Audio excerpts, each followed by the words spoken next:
ई शासन, इलेक्ट्रॉनिक शासन। इलेक्ट्रॉनिक शासन को किसी भी क्राइम में स्थान अभी भारतीय दंड संहिता का जो निर्माण हुआ है, इसमें वीडियो को भी एक साक्ष्य में मान लिया गया, जो नया कानून बना है।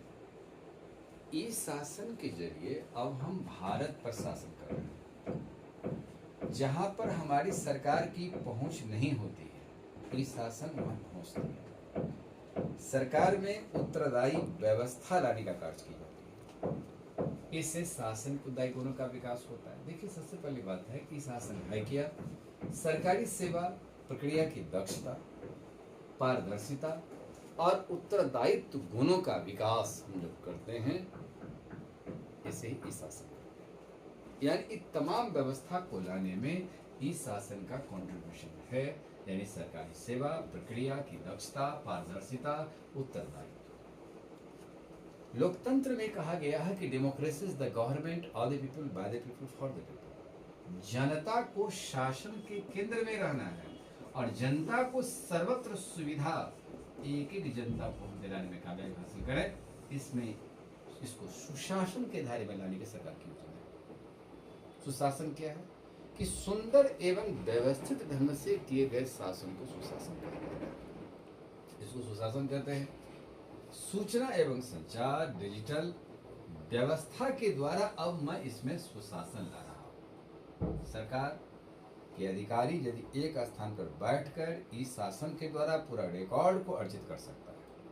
इसके लिए सरकार की दूरसंचार विभाग जो है, यह अपनी उपलब्धता इंटरनेट के माध्यम से वो सारे आंकड़े उपलब्ध करवा रहे हैं जो शासन के हर क्षेत्र में उपस्थित किए जा रहे हैं। इसमें सरकार की दूरसंचार की उपलब्धता, इंटरनेट और कनेक्टिविटी की जो है वह व्यवस्था की जा रही है। ये कनेक्टिविटी कैसे होनी चाहिए?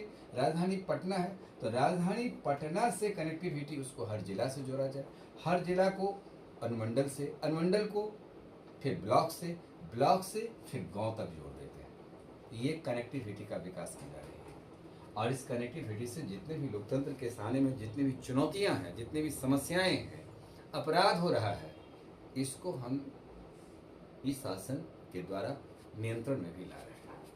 अब देखिए, बिहार और भारत की तुलना में देख लिया जाए तो बिहार भारत में यह गति से इस राज्य में भी बढ़ रहा है। बिहार में दूरभाष घनत्व, ये दूरसंचार विभाग भारत सरकार की आंकड़े हैं कि 55.59 दूरभाष घनत्व है। अभी भी पूरा लोगों दूरभाष में कनेक्टिविटी में जुड़ा नहीं है। चाहे हो सकता है कि उसकी जानकारी नहीं है या उससे इंटरेस्ट नहीं रख रहा है, लेकिन कुछ तो खामियां हैं। लेकिन 55.59 है। इंटरनेट घनत्व 42.1 है और ऑनबोर्ड पंचायत में 100 है। क्योंकि पंचायती राज प्रणाली बिहार सरकार की बेहतरीन व्यवस्था की ओर उन्मुख भी है। भारत में देखें तो 85.69, इस तुलना में दूरभाष घनत्व हमारा कम है। इंटरनेट घनत्व में भारत की तुलना में बिहार में कम है, 68.19 है। अभी भी 5G सेवाएं सर्वत्र उपलब्ध नहीं है। ऑनबोर्ड पंचायत में देखा जाए, यहाँ हम 95.1 जो राष्ट्रीय स्तर पर है, उससे हम ज्यादा है, 100 तक है। DSDC 2.0 अभी नया विकसित हुआ है, 3.0 की ओर लॉन्च भी हो रहा है। इसके भीतर 305 ऐप बनाए गए हैं और 6200 कोर को यहाँ पर एक गुड गवर्नेंस की कनेक्टिविटी के द्वारा इसको जोड़ा जा रहा है। उसके बाद रैम जो है उसका 64,000 है। ईमेल के माध्यम से अब हम सूचित भी कर रहे हैं। सूचना प्रौद्योगिकी विभाग प्रत्येक विभाग को मुफ्त में यह सूचना दे रहा है, आप ईमेल मुफ्त में दे रहा है। इसके लिए सरकार क्या कर रही है कि SMS जो है, यह डेटा वाइट पॉइंट जानकारी के लिए कि बिहार में 16 करोड़ SMS यह उपलब्ध होते जा रहे हैं प्रत्येक महीने। एक महीने की ये आंकड़े ये दिखाता है। इस प्रकार से 112 पर डायल करके पुलिस व्यवस्था को कनेक्टिविटी को जोड़ा जा रहा है। पुलिस सक्रियता भूमिका भी निभा रही है। उसकी पहचान, गिरोह की पहचान, उस अपराधियों को सूचना प्रेषित करके पकड़ में लाने का काम की जा रही है। कानून प्रशासन, कानून व्यवस्था द्वारा पुलिस ने एक चक्र ऐप लॉन्च किया है जो 2023 में लॉन्च हुई है। उसमें से 2023 से वर्तमान मार्च तक ये 10 लाख लोगों को इस पर इसके आंकड़े उपलब्ध करवाए हैं। साइबर क्राइम लगातार बढ़ता जा रहा है, जो सरकार का चिंता का विषय है। इसमें 70,057 यह पूरे रिकॉर्ड में आए हुए थे, जिसमें 3668 पर प्राथमिकी दर्ज हुई थी। और साइबर प्रहार इस पर एक ऐप जारी किया है। इस प्रहार से जानकारी आप प्राप्त कर सकते हैं कि साइबर क्राइम में जो हलचलें हो रही है उसको कैसे सरकार नियंत्रण में ला रही है। तो इस ऐप के माध्यम से जानकारी मिल जाएगी। कौशल प्रशिक्षण कार्यक्रम में 124 विकास केंद्र बनाए गए हैं। 9 अलग अलग पाठ्यक्रम आयोजित किए जा रहे हैं। इसमें अभी भी यह कौशल पाठ्यक्रम में कुछ लोग शिक्षा ले रहे हैं। तो कौशल विकास क्रम में यह जो व्यवस्था बता रहा है कि यह आज हम कौशल प्रशिक्षण दे रहे हैं। अत्याधुनिक शिक्षा इसको कहते हैं, जो गांधी ने दस्तकारी शिक्षा कहा था, यह आज वर्तमान दस्तकारी शिक्षा का रूप यह बनता जा रहा है। आधार के आधार पर हम जिसको बाफ करते हैं, आधार के आधार पर हम सूचना किसी को प्राप्त कर सकते, वो पर्सन कैसा है, उस पर्सन को क्या लाभ दे जा रहा है, कितना लाभ से वंचित रह चुका है, तो आधार के माध्यम से सूचना दी जा रही है। जैसे भी किसान सम्मान निधि सरकार देती है, वो आधार से देती है। आधार लिंक जहां भी आपके बैंक से होंगे, केवाईसी नहीं कराए हैं तो फिर आपको वो आधार से लिंक नहीं है तो पैसा नहीं आएगी। तो वो आधार से भेजा रहा है, इतने लोगों को हम सुविधा दे रहे हैं। इसको एक अम्ब्रेला सिस्टम कहते हैं। इस अम्ब्रेला में यह देखा जाता है कि इसमें जैसे छतरी नुमा व्यवस्था है, छतरी का ऊपर वाला भाग है, उसको एक डंडा होता है। डंडा हमारी लोकतंत्र की है, ये शासन की है, और उसके जितने भी कमान होते हैं वह चारों ओर से एक ऐसे वातावरण कायम कर रहा है जिस वातावरण के द्वारा हम सुख सुविधा पहुंचा सके।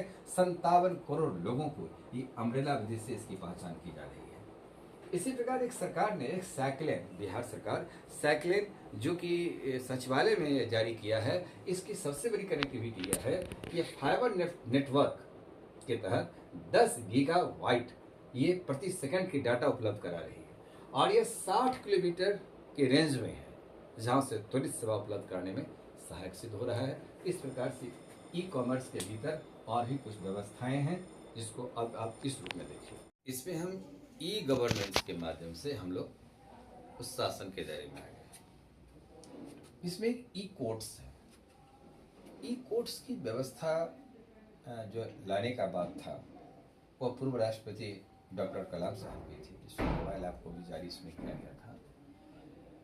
ये बिहार में 2009 में लाया गया, जो पूरे न्यायालय को, डिस्ट्रिक्ट कोर्ट और दूसरा सिविल कोर्ट, दीवानी मामले को देख रहे न्यायालय, सभी को जोड़ा गया। और यह 2 लाख लोग पहला चरण में ही आया, दूसरा लोगों को जोड़ा, लाभ दिया। दूसरा चरण में 2016 से आरंभ किया गया, जिसमें 79 सिविल कोर्ट, जो 37 जिला से उसको जोड़ करके यह सुविधा प्रदान की गई। इसमें क्या हो गया कि त्वरित सेवा दी जाती है। यदि कोई गवाह है, सूचना मोबाइल पर जाती है। यदि अदालत द्वारा कोई निर्णय आया है, वो आपको मोबाइल पर सूचना जाती है। ये पारदर्शिता निभाता है। ई शासन, पारदर्शिता और उत्तरदायित्व 2 विषयों पर मुख्य रूप से बल देने का कार्य करती है। CIS जो है वो अक्टूबर 2022 से यह हाईकोर्ट द्वारा, पटना हाईकोर्ट द्वारा जारी की गई। और यह बक्सर का जो पायलट योजना था, बक्सर में यह पायलट व्यवस्था के भीतर में इसको बक्सर न्यायालय को पुरस्कृत भी किया गया। ये बक्सर सबसे प्रसिद्धि हासिल किया। एनएसटीएफ चलाया गया, जो डिस्ट्रिक्ट कोर्ट में 2020 से आरंभ हुआ। नवंबर 2024 तक 2,33,185 मामले का उसमें उजागर किया गया। एनएसटीएफ के माध्यम से यह एक बेहतरीन सरकार की व्यवस्था उपलब्धि रही थी।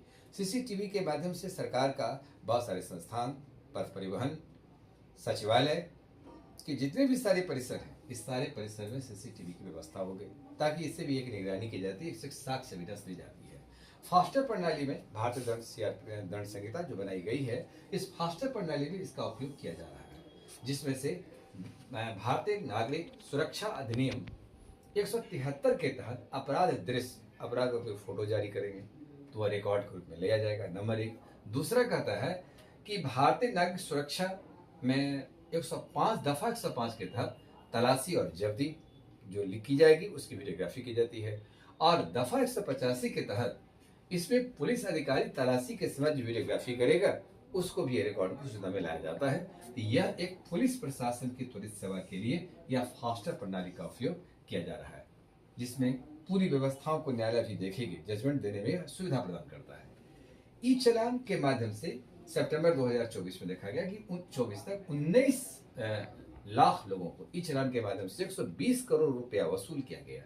जिसके पास लाइसेंस नहीं है या ऑन रोड पेपर जो गाड़ी चलती है उसकी कागजात नहीं है, ऐसे गाड़ी को बंद कर दी जाएगी। तो ये ई चालान के माध्यम से इसको भरा गया और इसकी प्रक्रिया है, निश्चित समय के अंतराल में यदि आपने चालान नहीं भरा तो आपको कोर्ट के जरिए ही आपको चालान वसूल की जाएगी, लेकिन इसे बख्शा नहीं जाएगा। ये त्वरित व्यवस्था इस न्यायपालिका के क्षेत्र में आ गई।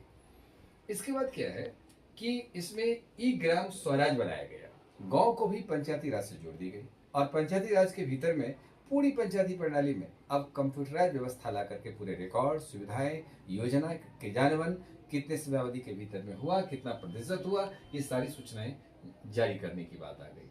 उसके बाद हरित ऐप संयंत्र योजना में यंत्रीकरण की जा रही है, जहां पर बड़े बड़े मशीन लाए जा रहे हैं, उत्पादन क्षमता का विकास किए जा रहे हैं। पथ परिवहन में जो आपका डिजिटल लॉकर, वाहन सारथी, ये सारी ऐप लॉन्च कर दिया गया है, जिस ऐप के जरिए से यह सूचना प्रेषित की जाती है। बिहार लोक सेवा अधिकार अधिनियम 2011 के तहत 14 विभागों में 153 मामले को 14 मामले सेवा दिया जा चुका है। लोक शिकायत निवारण अधिनियम 2015, जिसमें 60 दिन के भीतर में संपूर्ण सूचनाएं एकत्रित की जाती है, आपको दिया जाता है। इसमें 45 विभाग सरकार की कार्यरत है, जिसमें आपको भी त्वरित सेवा दिया जा रहा है। 11,920 नवंबर 2024 तक शिकायत आई थी, जो इसे 10,983 मामले का निष्पादन किया जा चुका है। कुछ मामला इसमें लंबित चल भी रहा है, जिसमें उसकी बहुत जल्दी भी खुलासा होगी, लेकिन सरकार नवंबर के आंकड़े को इसमें प्रकाशित किया, जिसमें से देखा गया कि 11,920 शिकायत दर्ज हुआ था लोक शिकायत निवारण अधिनियम 2015 के तहत, जिसमें 10,983 मामले का निष्पादन किया जा चुका है।